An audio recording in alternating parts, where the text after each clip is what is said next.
अरुण सर मेहता जी मेरा आवाज को सुन रहे हो तो थोड़ा मैं चाहूंगा कि आप थोड़ा कोऑपरेट करें, आए और माइक से थोड़ा कुछ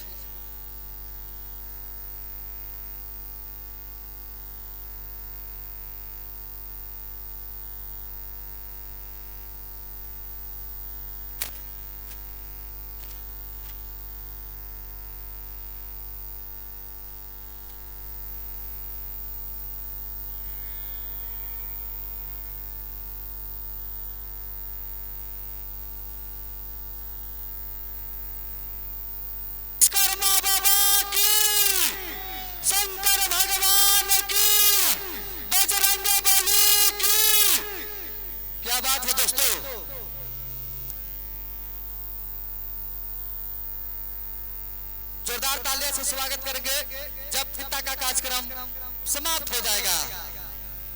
जोरदार तालियां बोलो विश्वकर्मा बाबा की।